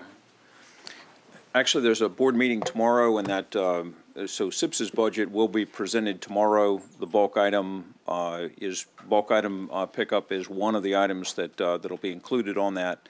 In the new use and support agreements, one of the provisions of the new use and support agreement is for 100% of the municipally collected and controlled materials to go to SIPSA. There is some discussion of changing that and going back to what was previously under the previous contract. It was 95%. Bulk item is generally about 5% of our overall pickup or of the materials that we collect. It is possible for those materials to be handled or disposed of a little bit less expensive than going through the full SIPSA system. SIPSA operates transfer stations, transportation, and then final disposal. Where you have a landfill or a place to take the materials and you can skip those steps, you can actually reduce a little bit of cost. There's some value to having those materials covered under the SIPSA cost to cover some of their broader cost. Exactly where that goes is going to be a board decision by the SIPSA board. So that will be played out. You have to get, what, 75% of your board of the municipalities to agree to not go that direction. Is that right? That's correct. If that were to happen, that would require 75% vote by the board to change the contract. And the new use and support agreement is brand new. It started January 25th, 2018. But there is some concern and some interest in taking a look at that. So if that goes into effect July 1, you'll know something tomorrow. How does that, Mark, impact how does that impact our numbers? Thank you. If their fees change, what we'll do is we'll come back and look at our budget and see what it means. We'll talk to management services and see what we can do. you know, to move some money around, or do we have any savings in the SIPSA line item, and should we shift some of that down to the capital outlay line item? Should we shift some of that down to the undesignated, you know, reserve? Don't know yet, but as soon as we hear something from SIPSA, we're going to react to it. Bobby D. Yeah, thank you. And I do want to compliment you on the facility that you run at Jake Sears. It is extremely well organized. It's, you know, you got it so organized, you're making money. Everything is categorized, everything from seashells to porcelain to electronics to oil, you know, exchange and everything. But the other thing is, I think it really speaks well for you, the friendliness of the staff that are there. They're always helpful. When I first got on council years ago, I used to get some complaints about things. I don't get complaints there. People really regard you as a true amenity to the city, and for that I thank you. Thank you. John? A couple questions. So I take it from the way the chart was done, that in the budget ordinance that is in the book, there isn't a proposed schedule for adoption that would raise the fee $1 every year for the next 5 years. Is that correct? You are correct. All right, that's good. Second, not saying it's good or bad, but good to know the answer. Secondly, when we went from the general operating budget to the enterprise fund, if I remember correctly, we did not capture the total cost of depreciation that had occurred to date and did not make a lump sum deposit into the enterprise fund to reflect depreciation expense that otherwise would have been borne by the general fund had we not moved. Is that correct? I think so, yes. Do we know what that number is? No, sir. No, I don't. I'll say it's fourth time probably calculated, but it is important to understand how it does influence, because I am always concerned about when, and I know it's a hard thing you did to make that 1.5. I know that was not an easy choice, and I commend your discretion on that. But I know in the long run, deferred maintenance is very painful. And so I'd like to see what the capitalization assets, you know, what would be, and what are we depreciating that at? Because that's just getting back to just a bill. What's true depreciation? It isn't going to get any cheaper, but more importantly, I think when we look at the budget in total, if we have to increase, because this is a very regressive fee, not your fault, but how it applies to people, it's very regressive in its nature, because low-income people pay it, and no matter how much your income is, it starts to radically drop down to nothing. But for people living at just above the poverty level, this is quite a challenge. So I think we have to think about, as this goes up, what else in our budget are we pressing down to try to get a rate neutral? Because I'm not so certain that we, as much as I'm not in favor of raising the trash fee, and I went out and sold the enterprise fund, took a lot of heat for it, but I still think it was the right choice. But we might be being penny wise and pound foolish on the maintaining the adequacy of our fleets, for just like the ditches. You know, we think we're saving something, but we're not. So I'd like to know, I'm not saying we'll do it, but I would like to know what is the thing if we wanted to be at the right level of replacement. What's the gap? We might not be able to fill it, but I'd like to know what the gap is. What risk are we taking? I think we can get you that information. Thank you very much. Other questions or comments? Thank you very much. We got 20 minutes to finish. We're right on Okay. schedule, All right, good. Mayor. Good. Hey, team, great job. Appreciate everything you do out there. Fantastic. All right, so we're going to swap out and bring in Patty Phillips, Finance. Thought y'all ought to have a lay down on long-term debt, kind of continue on with this number crunching that we're doing today. As she gets set up, I will tell you that SIPS is relooking their disposal methodology. They're trying to figure out what the environmental premium is. They do have an asset called landfill in Suffolk, and as such, that's why you only see a $1 increase for 1 year, because I don't know where it really is going to be, and we're pushing hard. But unfortunately, we're in an organization where we have the same vote that Franklin has, and we provide 38% of everything that they get through the gate. So, Ms. Patty Phillips, your Finance Director. Patty, glad to have you. Good afternoon, Mayor of Council. I'm going to do a briefing on the city's debt, and we're going to talk about where we are today. We're going to try to talk a little bit about the agencies, comparison. Probably got a lot in here, but we're also going to reflect the budget that the city manager has just presented, what that does to the debt, and we're going to talk a little bit about pensions. And not much. There's no new information regarding pensions yet. We will have it, several months from now. But we are where we are. Given a lot of questions we've had about debt, I wanted to break it down just a little bit more than what we typically do. There's two broad categories of debt: tax-supported and fee-supported. Fee-supported down here at the bottom, which includes ARP and your water and sewer fund and stormwater bonds. They are supported by fees, not by taxes. And the upper portion of the slide is the different types of tax-supported debt. We've got a general obligation debt, and most of you know that that is the highest rating. That is our AAA, and it's supported by the full faith and credit. We are essentially pledging to raise whatever taxes are necessary to pay that debt service. The charter bonds allow us to go out and issue GO debt without a referendum and an amount equal to whatever's retired in principal for that year plus $10 million. You can also have referendum bonds, and the State Literary Fund is one.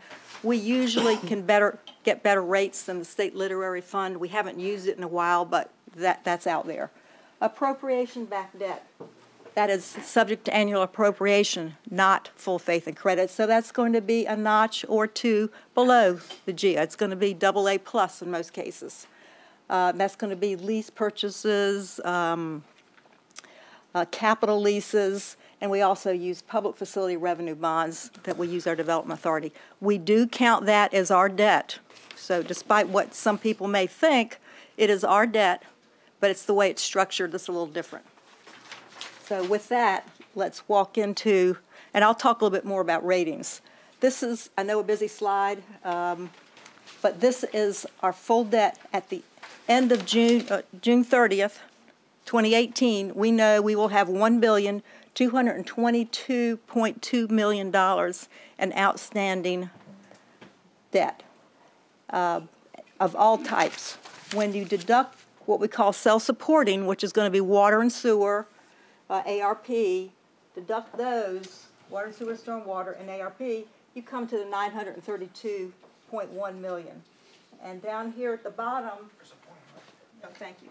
I do want to remind everyone, we issue our bonds and our debt after we've spent money. And I do that because a lot of times you'll issue debt and a project doesn't proceed. And then you get wrapped up in arbitrage, and so we go ahead and reimburse ourselves in accordance with the IRS regs on reimbursement. So we have almost $300 million in authorized but unissued bonds today before we even consider the CIP that you have just been presented, because you haven't adopted that yet. I just want to remind you that so when we're projecting what our position will be, we try to take into account everything other than the straight appropriation. There's other things to consider in terms of our needs. I've got a little history here, and you can see that the tax-supported debt has not changed much, and it kind of is a product of how much have you not issued. Okay, this is a little bit more. This is the tax-supported debt, and I just wanted to break it down a little bit into where does it go. And this is going to be the GO and the public facility revenue bonds, totaling that $932 million we talked about it a few seconds ago, and just kind of looking at the totals.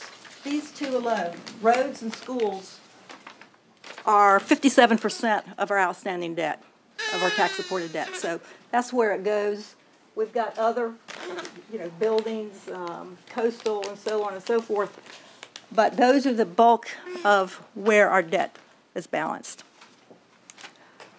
Debt service. I want to remind you, we pay in the current year, $152.3 million in debt service.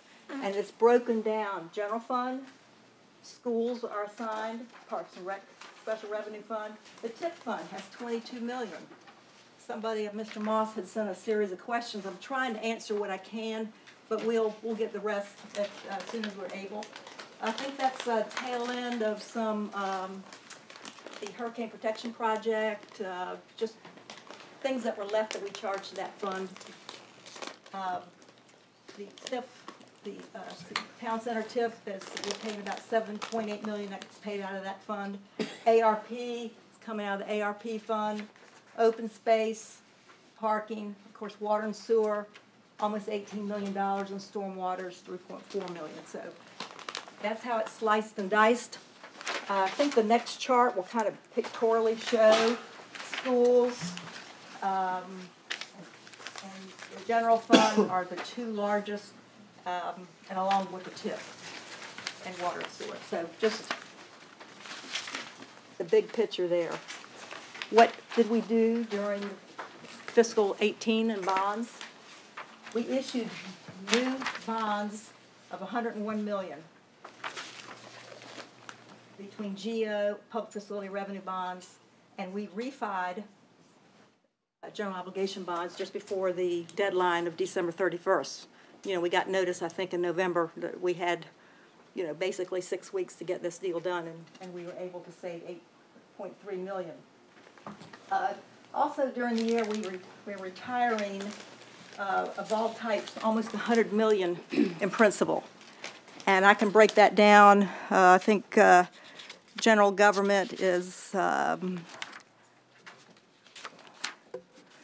think it was $88 million, and the rest of it is, you know, other funds. So in this budget, since we already have debt that we've authorized but have no plan to issue currently, well, on that one slide, you said we had something that's in the CIP doesn't require it to be expended, so it's authorized but not issued. Right. With no requirement.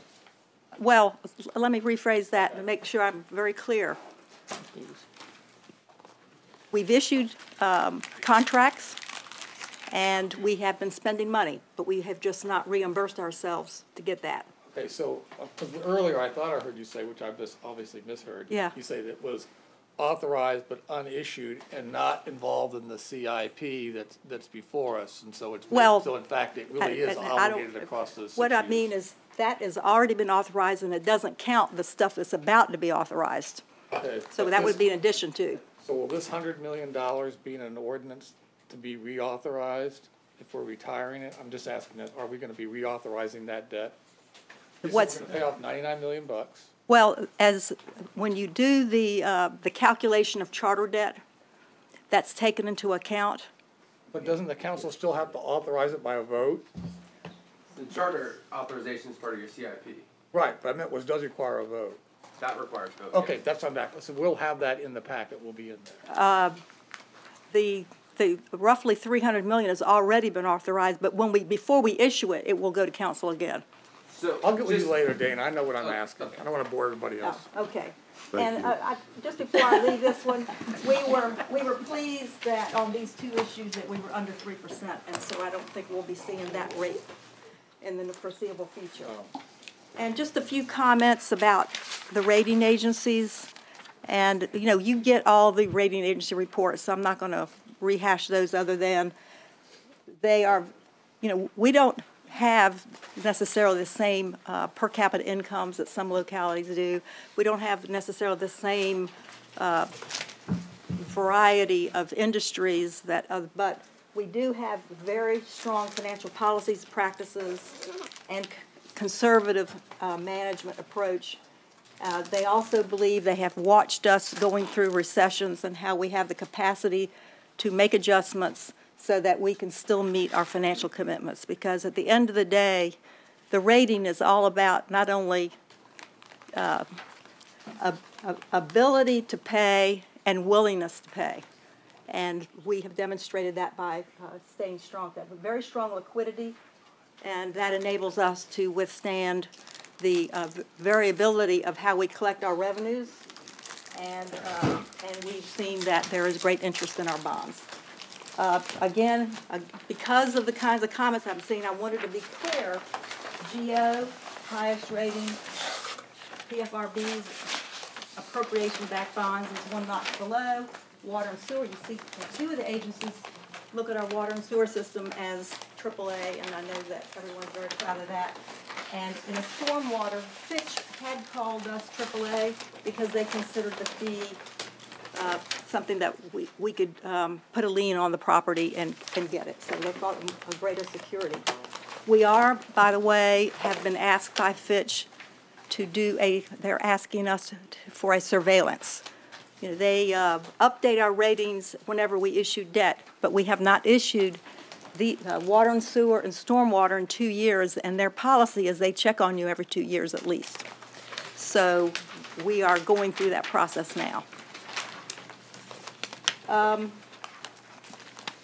They also acknowledge, this is the most recent chart regarding sea level rise, and they are complimentary of the approach that the city is taking regarding the study and the dedication of $360 million in the then current CIP for improving flood control and various stormwater improvements, dredging, beach restoration. The cost they know is substantial and will be likely financed and developed over an extensive period, allowing the city the ability to balance this investment against other governmental needs and available resources. So that is what they're saying right now. Now, I'll let you know if they change that with the surveillance. Okay, this is our debt policies, and I know a lot of you have been on top of this and are aware of it. These are standard policies that the agencies recognize. That's one of the reasons we have them.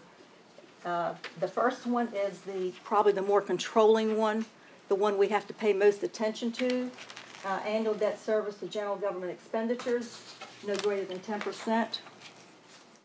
Overall net debt to estimated full value, basically your debt compared to your real estate tax base, no greater than 3.5%. Overall net debt per capita, no greater than $3,000.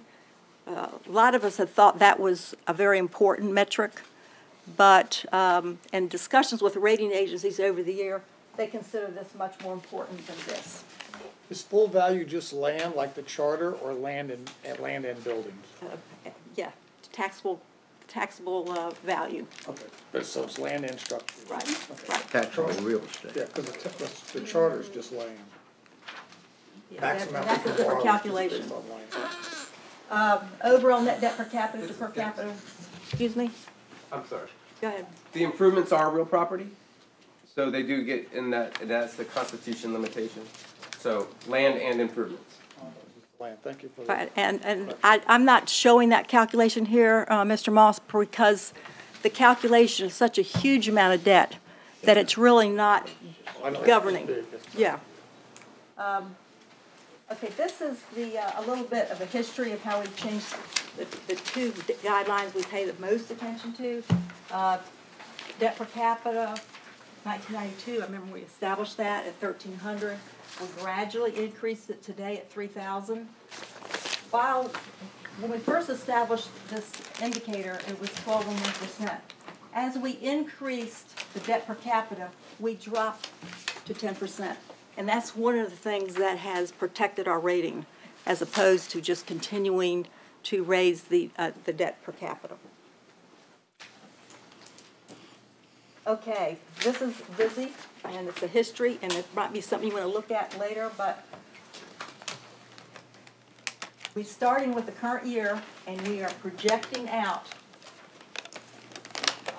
where those indicators will be. We are right now at 932 million tax supported, debt per capita 2,051, net debt to taxable real property 1.7, debt per capita to per capita income 3.8, and annual debt service to general government expenditures 8.1. Remember, this is the one that's considered important to the agencies. Through this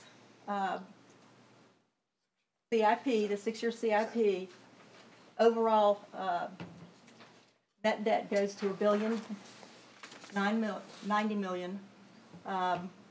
Debt per capita is 2,330, and this does not change. It goes up and comes back down. Net debt per capita to per capita personal income 3.7, and annual debt service to general government expenditures goes to 9.7 in 22 and 23, and comes back down in 24. I'm going to go in a minute into a slide about how some of these calculations Only got work. about 5 more minutes. Okay, all right. There's the 3,000, we're staying within there. We are bumping right up against our 10% here in 22 and 23. Here's some of other cities, and this is total debt. This is not distinguishing tax supported or anything. So Suffolk, pretty large. And this is only to illustrate every city is different. So, but can you just flip back just real quick? So that kind of goes to what you're saying. If Suffolk's got AAA bond rating and almost $7,000. Right. But a lot of it is enterprise. They've got the fees. And this is other cities across the country that are AAA, and you can see all differences. Everyone is different in terms of incomes, the tax base. This is your 6-year CIP. The 6-year is $1,749,000,000. This is not debt, but part of it is debt. And roadways, schools, and stormwater are your 3 biggest components of your CIP. I'm sure David went into that. And here we are pictorially: schools, roadways, stormwater. In fact, those 3 alone are over half of the program. One of the things I wanted to point out is that how are we paying for this? The general government projects, we're having 42, almost 43% is paid in cash of some form, and 57% bond financed. Water and sewer, 74, almost 75% in cash, bonds 25%. Stormwater, only 38% cash and 62% in debt. While the total program is not bad, the stormwater has a lot of debt. Okay.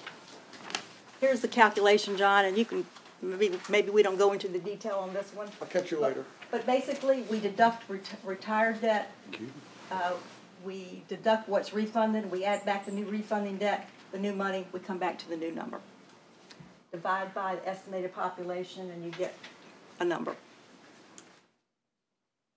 Pension, I don't have new information from the last time I briefed you, other than to say that preliminary information I'm beginning is that it's going to go down some, but we certainly won't even get GASB until August or September. I wanted to point out retiree health care, we pay that at a current operations. It doesn't go through the OPEB trust. We made payments, 11.7 million. The ARC is 9.8. You and I talked about that. In summary, conservative financial management is key. Quality in reporting, budgeting, flexibility. And I want to say divergence, a brief divergence is not going to result in a downgrade, but if you don't have a plan to bring it down immediately, you will be on credit watch. And so we continue to watch this. So that's it. Okay, Ben has a question, and then Yes, we'll sir. wind up. Go back to slide 8, please. 8? Okay. Can you get it for me?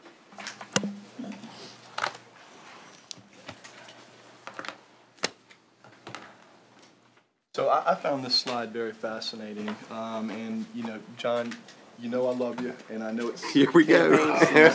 We only got about a minute. But Today's November. Oh, already. Yeah. Jessica brought the baby. I would just like to say that a lot of the rhetoric and conspiracy theories that you're putting on Facebook, this directly contradicts. Can you put my conspiracy theories up there? What are those? Well, I mean, talking about transparency in terms of city, talking about our lack of financial acumen.